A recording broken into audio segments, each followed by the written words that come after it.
Hello, everyone, and welcome back for another 5 in 20. I am excited today to have with me, now we could call you two things. JoEllen Elam is your name, but I think a lot of people will call you Firefly Path. So Yeah, we should get they to the do. bottom. It's weird. It's weird. They're like, are you Firefly Path? So yeah, Kind of. who is JoEllen and who is Firefly Path? Well, I am JoEllen, and I created Firefly. Well, actually, my sister and I created Firefly Path back in like 2002, and it was in the beginning. Right now, it's my business that I run, where I take on commissions to make really elaborate bridal gowns and costumes. But in the beginning, it was just my sister and I getting together and like cosplaying together, and we wanted to make our own website, and we decided on like Firefly Path would be a good name for, the two of us like coming together and like, making these costumes and putting them online. I mean, it really is a brand name. You were really coming up with a solid brand name. I think maybe before you were planning that. I know I wasn't planning any of this. I definitely wasn't thinking I was going to be doing this for a living. That's for sure. Like, it was just me and my sister being geeks, Well, I'm trying to have all these conversations and interview all these really talented people I know, such as yourself. And there's definitely a theme that keeps coming through, which is I didn't think I'd be able to do this for a living. Oh yeah. And it's people who are following their passion. Maybe that's kind of what I'm drawn to when I'm doing these interviews. And I was going to do this because I loved it. And oh gosh, it's been 5 years. It's been 10 years. I'm still doing it, and people are paying me to do it. Yeah. One of the things I pulled when I was reading the Firefly Path website that I think really summed it up is bringing garment fantasies to life, combining fashion and fairy tales. Mm-hmm. Yeah, that's exactly it. I mean, that really tells people exactly who you are and what you're doing. So before we talk about cosplay, because I'm interested about that, let's talk about the fairy tale and the fantasy. So at what age did that type of fantasy and fairy tale stuff like grab hold of you? I mean, as far as I can remember, I was always drawn to like, fairy tale books, and just the first time I saw Record of Lodoss War in anime back in the day, like I was just like, what is this? Like I was completely enamored with fantasy anime, and when I first saw it, and I did at the time when I saw it, oh my gosh, so my girlfriend, this was like in the 90s. My girlfriend's brother was stationed in Okinawa and would tape like just morning cartoons and mail them on VHS to us. And we would just watch like anime from Japan. And I didn't even know what anime was. I was like, what is this? Like, we were obsessed. That's very similar. My brother and I would get hold of VHS tapes, and we had no idea what anybody was saying. We didn't understand the language, but we loved it. Yeah. It was just like, I mean, I was always into like cartoons and stuff as a kid, but like for the first time, I was seeing something that was so elaborate and so like different from anything else I'd ever seen before. And I just remember us thinking like, why are they doing this? Why are they putting so much effort into what's supposed to be kind of like, a cheesy cartoon? So right. Yeah. And you're looking at wardrobe. You're looking at the fashion and the world and the aesthetic. And forgive me for those who don't know. I mean, essentially, what Firefly Path and what you do, JoEllen, is you make these big, beautiful, fantastical dresses that look like they're pulled right out of a storybook or a fairy tale movie or anime, which that actually surprised me. I didn't expect that reference to come out because the stuff is so classic that well, I mean, I was always, like I said, like the Grimm's fairy tales and just the beautiful illustrated books like that I was always a fan of. So it's a kind of a combination of that and a little bit of fantasy anime. I love it. So that brings us to cosplay. One thing I do know about you is that you were really at the forefront of cosplay in North America. You were one of the people who was doing it and doing it well, and very quickly became very known by a lot of people for it. Yeah, like what was that like? Early 2000s. You know, my sister and I think we only went to like maybe 2 conventions, and we were into it for maybe about 2 years. And I remember at the time there was a website called cosplay.com, and that was like the place where, like, if you were a cosplayer, you know, they had a forum, they had places you could learn how to do, you know, costuming, and it was just like a whole community. This was before like YouTube and, you know, any other kind of social platform like that. So the creator of cosplay.com, who was in Vegas at the time, my sister and I were in Texas, emailed us and was just like, hey, they did this big feature every month or 2 months about cosplayers from all around the world. And they would either fly you to Vegas to do a photo shoot with the owner of cosplay.com, Kyle Johnson, or they would come to you and, you know, do an awesome photo shoot with your cosplay, like where you lived. That's crazy. And I remember like getting that email, and my sister was like in the shower, and I just flipped out. I was like, oh my God, like cosplay.com wants to like feature us in like next month's thing, and they want to maybe fly us, and, you know, they might come here to do a photo shoot. And like, but after that photo shoot was published, we, like, my sister and I, like, totally, I guess, became super popular in the cosplay community. Yeah. And we got started, you know, getting invites to conventions like all around the world, and doing all, you know, all these amazing photo shoots and making connections with other cosplayers. So it was amazing. So photo shoots are definitely an integral part of how you represent your brand. Anyone who goes to your site is going to see that. Yeah, that's like the cherry on top of, like, after I'm done with the project and like I can do a photo shoot with it. That's still like my reward after I'm done, you know. That's interesting. With something. So you would do that regardless. That's for you creating that. That's for me. Yeah, that's for me. You know, when I first started out, when Mary and I were cosplaying, I was making all the costumes and she was the photographer. She did all the photo shoots. So we were just like an awesome team, and like I loved like her like doing all the photo shoots, and she really didn't pick up sewing, so like I did like all the crafting and stuff like that. But yeah, I still like get excited about the photo shoots, like, even though, you know, I'm not wearing them or anything like that. Well, you're creating, I mean, and I'm assuming everyone who watches this will go to your website, if they don't already know it, will go to your website and see these images.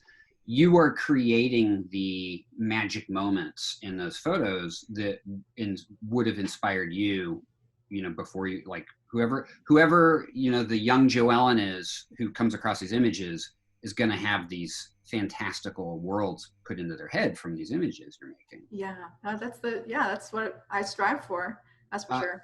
So the hardest part, I would assume, is the design and the manufacturing and the creation of the dress. What is the hardest part of that for you? Well, right now it's probably, I'm really thankful that now I have an amazing seamstress who does almost all the heavy lifting. You know, she does the pattern drafting, the cutting, the sewing, and I just come in, I design it, and then I put like my final details and, you know, my finishing touch on it. Mm-hmm. But now I think like the challenge I have with designing for clients is like, I'll show them a design and I'll have like this idea listed of the fabrics and notions I want to use. And then I'll go out and buy it and we'll start, you know, putting it together. And I'm like, this really like is not translating the way that I thought I was going to translate, you know, from my concept sketch. Right. So it's kind of like the balance of like making sure my customer's still okay, that I like maybe want to change something, I'm like, I know that I initially thought this, but like it's turning out that this is going to actually look better if you just trust me and like let me get the call and change it. Do your thing. And a lot of your customers are for weddings, right? Yeah, I mean, I have the best clients. They're just they're people who are really big into fantasy and want like a super extra like wedding gown for their for their day. And then also like these wedding gowns are very like over the top like costumey, so they can also wear it to conventions and other like Renaissance festivals and other events as well. So for you, a lot of your fashion is event, based for the wearer, for the client. Has the COVID thing hurt that? Has it scared people? Or the events clearly are all on hold? Yeah, it's I'm really fortunate. Like I sent out an email to all my clients who are having weddings this year. And I was like, listen, I know that like, you guys are on a payment plan. If you don't have the money to do it, we can push it to a later date because they're pushing their, weddings anyway. Right. So I've been having to like, try to work with them in the best way to make sure that, they still get their gown. And it's just, everything's just delayed. Like they still want it. Yeah. They still, really want it, but it's just, Well, renting like a location is one thing, but the dress is going to go to wherever that wedding ends up. Exactly. It's still going to happen. So if anything, they hold on to it and they're like, I can't wait till the day I do get to wear this. Actually, it was so cool. Just last week, I had a client who was really big into steampunk. And so I designed like a steampunk wedding gown for her. And she was supposed to have, her original wedding date was last weekend. And so it was really cute. Like she and her fiance got into their wedding garb and did a Zoom call with like the entire family, like all dressed up and celebrated like that. So they got to have like a virtual wedding, and then like next year they're going to have their actual wedding. See, that's fun. Yeah. I guess for steampunk you might have to make cool mask accessories for both. Oh my god. Yeah. And they say I do. They take the mask off and then they put it back on. So you mentioned the anime as a big influence, which was kind of a nice surprise for me because I know that you like that stuff, but I didn't expect it as a reference. What kind of stuff is inspiring you now? Gavin, I'm a weeb, man. Like I watch Crunchyroll like literally every single day. Right now I'm watching Princess Reconnect. Which Cygames puts out like usually a fantasy anime kind of based off of their Sprite video games. And it's all like the game, I wish I could play the games, but they're all in Japanese. But I really love their fantasy anime that they usually make that corresponds with their games. Oh, right. Okay. So the last one I got super into was called A Grand Blue Fantasy. And this is like their new series. So I really like that. The other one I'm watching right now is The Rise of a Shield Hero. All of these are like, I really love like fantasy anime ones, but those are the ones I'm into right now. So being so heavily influenced from that stuff, have you ever had clients from Japan? I have, yes, actually, yeah. Not a lot. Most of my clients are here in the US or in the UK. But I've definitely had a couple of Japanese clients. Just last August, I sent off this like really beautiful filigree and like this autumn looking like fairy gown. And it was so cool. She went to like one of those Japanese photo studios and did her own photo shoot like in the gown. I was like so psyched to see that. That's pretty amazing. Yeah. So, but I get a couple of orders for like, I'm always seeing my orders from my Etsy and a couple of them go to Japan, which like I'm always excited about. Yeah, that's fun. And I should have assumed Europe and the UK would be definitely a good customer base for you. Yeah. I think it's funny. I think that Americans are a little more excited about fantasy than people in the UK, because it's around them all the time. I know, They're totally. used to like, there's a castle. Oh, it's a castle. Yeah, so what? And like when I'm over there, I'm like flipping out. I'm like, yeah. Oh, it's a castle. And they're like, it's history. Yeah. You know? Yeah. So I feel like I have another friend who is also a bridal designer in the UK, and she's just like, nobody wants fairy tale like wedding gowns. They all want like super traditional stuff. I was like, that is like shocking. I'm like, yeah, if they already have the component, which is the castle, they can go get wedded at. I know. Yeah. So I'm missing out. I know, totally. So do you have a favorite dress of everything you've made? Do you have something that you're like, that is still my favorite piece? You know, I think it changes every year. But the one I made probably in the past 3 years that I really love is my friend Raya Corsilia's wedding gown. And I think it was special because I got to work so close with her and actually go downtown to the fabric district and pick out fabrics with her. And which I never do that with any of my other clients. Most of my clients are, just through email and stuff. So, right. But yeah, she was so cute. She showed me a photo of the prom dress that her dad brought her for prom. And it was like this this peach gown. So she gave me that and told me just to go crazy on it and make it like a super souped up like fantasy version of that. And we found them was like beautiful lace downtown, and I haven't been able to find it again. It was like a one of a kind. Right. Find, but it was meant to be for that dress. Yeah. It's funny because like the things that I really love, I feel like don't resonate as much with like my fans as the things that I'm super crazy about.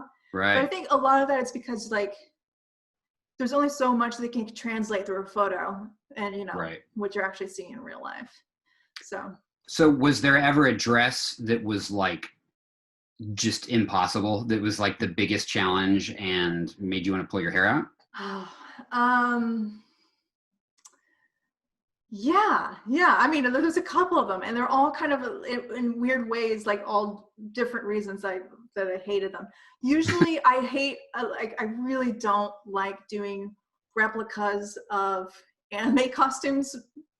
Weirdly enough, I love anime, but like it's because the physics and everything, like when someone's sketching a design of an anime character, they're not thinking about the way it actually works, or the way it falls or hangs or gravity. So then it's up to me to figure out like how the F I'm going to make this happen.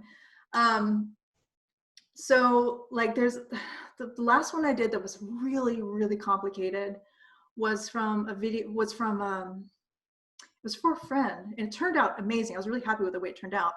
But it was Assassin's Creed. Anyway, this girl has this crazy ball gown, and it's got all these different layers on the front, and we just had to figure out like how to pattern that to make it work. But yeah. And what was the most difficult photo shoot you've pulled off? That's a good question. I've never been asked that. Photo shoot. Because for those who haven't seen the photos yet, I mean, you go to some very, I mean, the locations that you choose are incredible. Yeah. And by the way, I'm not, sometimes I'll send things off to photographers who are like somewhere else, and they'll do the photo shoot, and I'm just sending them. You enjoy the benefits of their shoot, of course. Yeah. But I don't think there's one that's been super difficult. I mean, the last one I was shooting. I also do fragrances, and I've been developing a whole image and costume and photo shoot around the fragrance to advertise it. So my last one unfortunately like fell through due to like the COVID and everything. Right. We originally planned to like go to Japan and shoot it under the sakura blossoms. And I made this beautiful like nude dress that had this ombre pink and white skirt that had like sakura blossoms like growing over it. That sounds awesome. And so I was literally like on the website trying to buy our tickets, And I think, I don't know, it was just like divine intervention because it wasn't working. For some reason, my card wasn't coming through.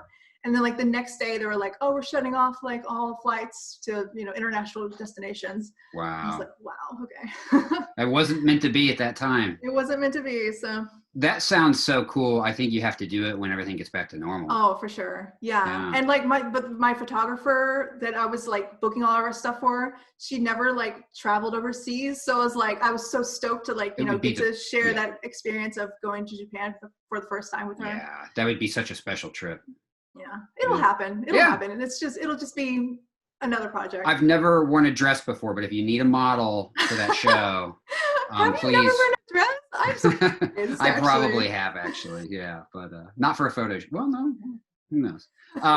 Well, all of that being said, is there anything coming up you're excited about to tell people, or also let us know where everyone can find you on social media stuff? Well, my next thing I'm going to be releasing is, well, currently I'm doing a charity auction for Black Lives Matter. I created a gown and did a photo shoot just last week, and I just listed it today. So I don't know when you're going to be broadcasting this, but very soon. On my social media, I've got links to that. So if you would like to bid on 2 of the gowns that we created, all the proceeds go to Black Lives Matter. And then the next thing we're doing is the photo shoot and gown for my 3rd fragrance coming out, which is kind of my summer scent. And it's going to be like super earthy and magical, of course. That's cool. And where can people buy your fragrances? They can find them on my Etsy store, which is just Etsy/store/Firefly Path. Okay. So if they're dumb like me, they could probably Google Firefly Path, Etsy. Yeah. Everything's linked, like all my websites and my store and everything is linked together. We'll put all that in the data for this video too. Yeah. So if people watch this, they can click on it. Well, a little trivia. I needed an awesome Rita Repulsa style gown for a villainess in a pilot that I made. And you rose to the challenge and gave us an amazing dress for actress Minai Noji. Yeah. It's still one of my favorite projects, and it's still my favorite wardrobe of anything I've ever done. Thank you. That was so much fun. Building that huge collar for her, and like she looked, as soon as she put that costume on, she was just like the character. Yeah. She was amazing. Yeah, that was really fun. That was it's fun to have an idea on paper and see it, you get it to the right people, which in this case was you, and you get it on the right actress, which was her, and just, it all came to life. Yeah, that was amazing. Once again, everybody, it's JoEllen Elam of Firefly Path, and we'll put all the links and stuff so you can see the amazing dresses. And JoEllen, thank you so much for doing the interview. Yeah, thank you so much for having me. This was fun. Awesome. Thank you. Say bye, everybody. Bye.